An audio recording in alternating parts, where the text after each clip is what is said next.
Mu gitondo cyo kuri uyu wa mbere nibwo Eric Semuhungu yatawe muri yombi mu ijoro ryo kuri uyu wa mbere.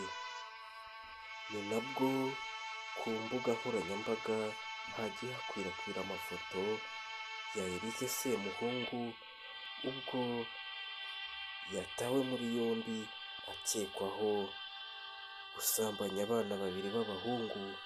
Uyu Eric Semuhungu akaba ari umuhungu wiyemerera ko ari umutinganyi, mbese aryamana n'abo bahuje ibitsina. Uyu Eric Semuhungu yari yareruye avuga ko aryamana n'abo bahuje ibitsina, bityo abantu bagomba kumufata uko ari adateze guhinduka. Nyuma y'aho uwitwa Djihad na Jessica wa Mipango Icyogere mu Nkuba bahuriye kuri Space bose batongana, uyu Eric Semuhungu akabwira Djihad ko ajya amutumira mu nama zabo z'abatinganyi, Djihad akaza kubyihakana yivuye inyuma. Iyi nkuru kandi tubagejejeho nanone manager ukunda gufasha abahanzi benshi harimo na ba The Ben, harimo ba Kevin Kade, uwitwa manager Muyoboke nawe akaba yabuze umubyeyi we kuri uyu wa mbere.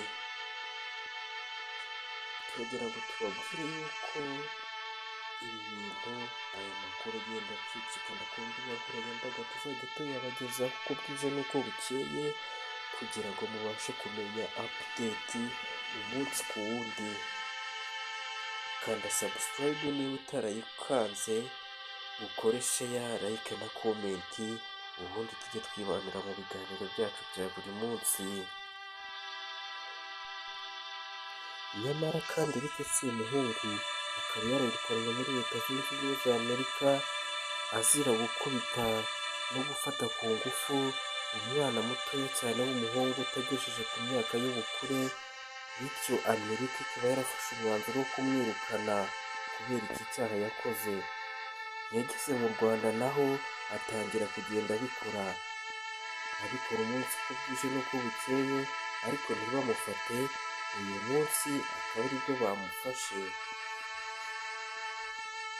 Uyu Eric Semuhungu bamwe bagiye babivugaho bakavuga ko yaba yafashwe atwaye imodoka yasinze, nyamara siko bimeze, kuko amakuru dukesha DC TV ya Disclaimer avuga ko uyu Eric Semuhungu yafashwe asambanya abana babiri b'abahungu ku ngufu.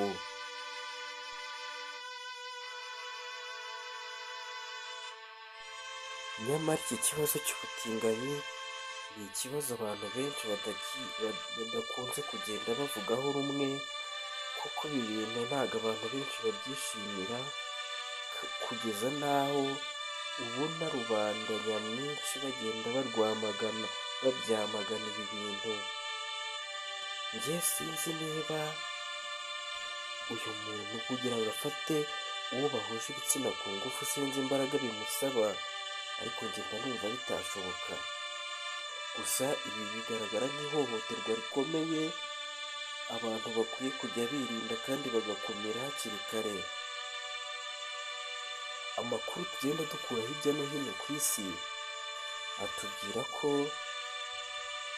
aba baryamana bahuje ibitsina kenshi baba ari imiterere yabo karemano baba barahisemo, ariko abenshi ntabwo bakunze kubyerura, kuko akenshi ku isi hose bakeka ko ari amahano, ngo ni isi igeze ku ndunduro, ku mperuka mu bice by'ibyago n'amakuba.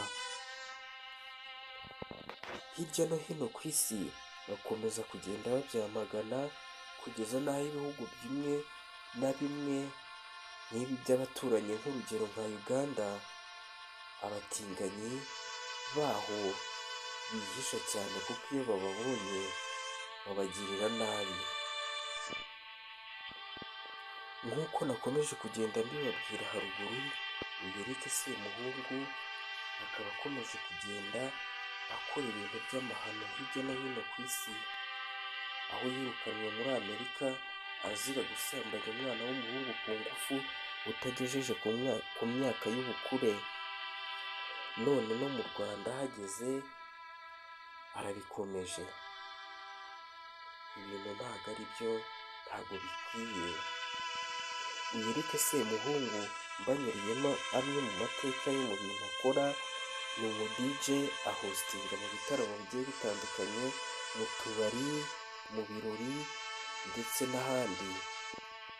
Uyu Eric Semuhungu akaba yivugira ko we ubwe ari umutinganyi, nta kintu na kimwe kigomba kubimukuraho kuko ni ibintu bye ntabwo yabireka, kandi yareruye aho agenda yaporocinga n'abandi bifuza kujya muri ibi bintu by'ubutinganyi ngo bamugane bajye bakora inama za hato na hato n'amayiventi agiye atandukanye, dore ko bamwe babihererwamo n'amafaranga.